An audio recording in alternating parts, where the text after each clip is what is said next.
y lo que aporta la etología a mi práctica con los caballos. Diría que antes que la etología, y gracias yo pienso que al horsemanship, fue primero.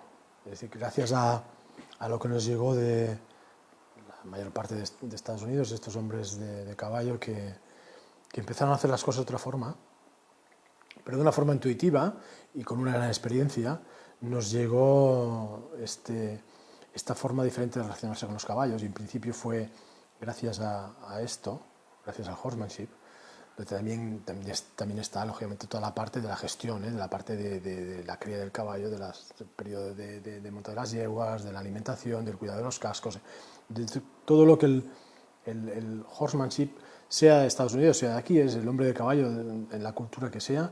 Yo creo que es el que tiene la gran experiencia y el gran conocimiento del caballo, y de una forma intuitiva, y esto sí llegó a Estados Unidos, fue esta aproximación y este acercamiento al caballo de otra forma. Y luego, yo creo que gracias al horsemanship, los científicos y los etólogos se pusieron en marcha para poner de una forma científica al alcance de todo el mundo estos conocimientos que nos permiten acercarnos al caballo de otra forma, pero de una forma científica y con conocedora de causa. Entonces, yo diría que, y esto no es científico, diríamos que yo lo divido en 4 etologías, si se puede llamar así, ahí podríamos discutir, pero bueno, yo lo siento así. Diríamos que una parte es una etología, sería la etología como la conocemos, y es la parte del estudio del comportamiento, en este caso del caballo, en su medio natural, y los mecanismos que determinan ese comportamiento. Luego la etología aplicada sería el estudio del comportamiento del caballo en un entorno diseñado por el hombre, o sea, sería la etología en domesticidad, la etología aplicada al entorno doméstico.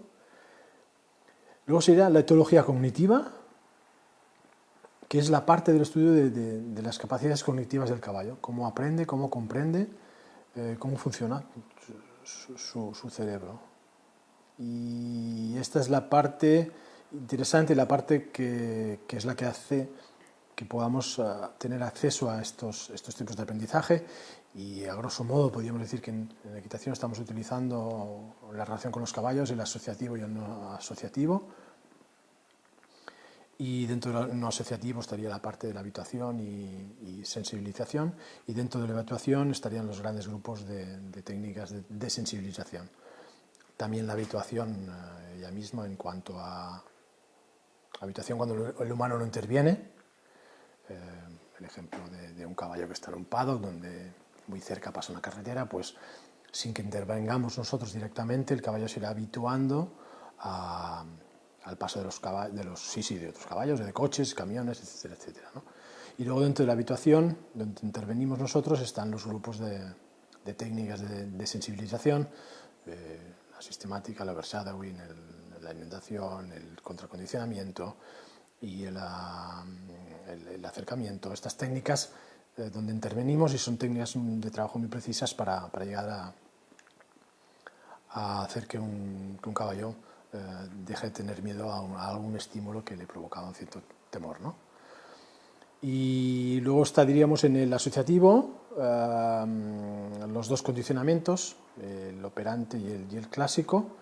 Y el operante es donde diríamos que es la parte directamente, la primera que utilizaríamos en equitación y en trabajo con los caballos, que sería los refuerzos, ¿no? Y los castigos. En todo caso, los castigos diríamos que deberían dejarse aparte, para mí, y trabajaríamos con los refuerzos, que sería el negativo y el positivo. Diríamos que el primero y el más utilizado, y el que en equitación es el que utilizamos básicamente, y en relación con los caballos, es el negativo. Y en esto deberíamos hacer un capítulo aparte, de esto yo creo que lo haremos, para explicar exactamente qué es el refuerzo positivo y el negativo.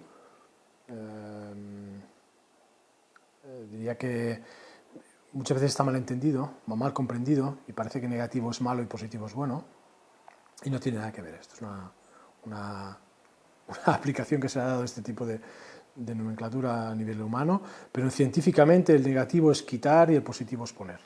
Por tanto, el refuerzo negativo es: ponemos una presión, hay un estímulo, y cuando tenemos una respuesta, este estímulo se va, se resta, se quita. Esta es la parte de negativo, que significa negativo. Y el refuerzo positivo es, ponemos un estímulo y cuando obtenemos la respuesta, añadimos una caricia, si es un refuerzo secundario, o un primario, que sería pues una chuche o algo de comida para reforzar esa respuesta. O sea que positivo o negativo significa esto. Negativo, quitamos este estímulo aversivo, algo que puede ser desagradable para el caballo cuando obtenemos la respuesta.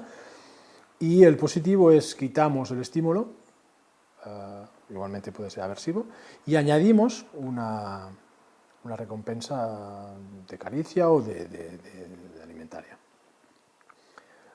Se ha visto que lo ideal es combinar los dos, y que es bueno que llegue el positivo siempre y cuando el refuerzo negativo esté bien instalado, esté bien aprendido el proceso de aprendizaje por parte del caballo. Bueno, estos son estudios y aquí esto sería un capítulo aparte para charlar, ¿no?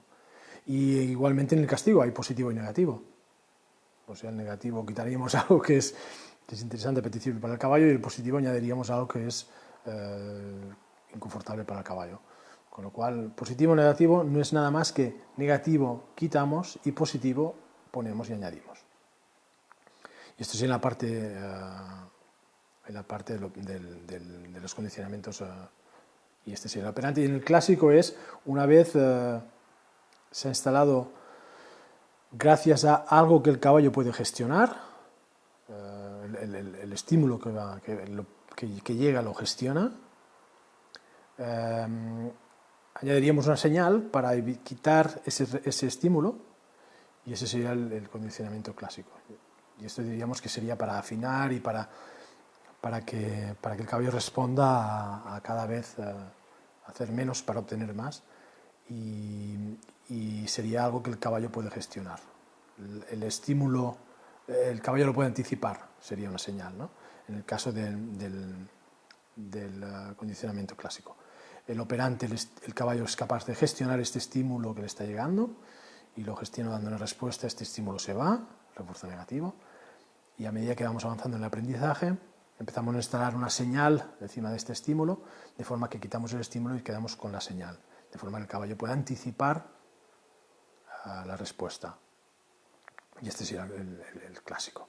Y esto es lo que diríamos que sería el proceso en el aprendizaje de un caballo, en la equitación: poner un estímulo hasta que al final sea una señal, y podemos trabajar con ayudas muy ligeras, ¿no? En equitación, en todo caso, sea el pie a tierra, o sea en libertad, o sea en el manejo diario. Diríamos que sería el proceso para llegar a tener una buena relación con el caballo. Y yo creo que hoy en día la parte de la etología cognitiva es la que tiene que estar integrada básicamente, obligatoriamente, en cualquier práctica ecuestre. Por eso en la equitación etológica aplicamos estos conocimientos de las capacidades cognitivas del caballo, las capacidades que tiene y las que no tienen, que esto también es muy importante, porque a veces atribuimos capacidades al caballo que no tiene, y eso también requiere, yo pienso, un capítulo interesante aparte. Pero sobre todo las que tiene, estas capacidades cognitivas y esta teoría del aprendizaje en cuanto a, sobre todo, los refuerzos, es lo que utilizamos en la equitación, y hay que conocerlos bien para ser, diría, justo a nivel de justicia respecto al caballo. Conocemos sus capacidades y ahí podemos empezar a trabajar con él de una forma justa, de una forma ética, y al mismo tiempo óptima, tanto para su bienestar y físico, mental y emocional, como óptima para el rendimiento, para obtener los mejores resultados en lo que cada uno haga. Incluso podríamos hablar de estos aprendizajes en los ámbitos de los profesionales que están en el sector, puede ser veterinarios, dentistas, herradores, osteópatas, toda esta gente que están en contacto diario con los caballos. Si también conocieran estas capacidades, podrían, y es verdad que no es su responsabilidad, la responsabilidad de educar un caballo es del propietario, sea porque lo hace él o sea porque contrata a un profesional, pero si el otro profesional, como puede ser un veterinario o un herrador, tuviera unos conocimientos, dirías, mínimos de estas capacidades del caballo, yo creo que en unas situaciones donde está obligado a desarrollar su trabajo, le podría ayudar, y porque podría trabajar con el caballo 3 minutos y obtener un caballo más calmado y que estuviera entendiendo exactamente lo que se le pide, ¿no? Bueno, esto es, yo creo que básicamente lo que aporta la etología a la práctica ecuestre, sea cual sea la que esté relacionada con el caballo.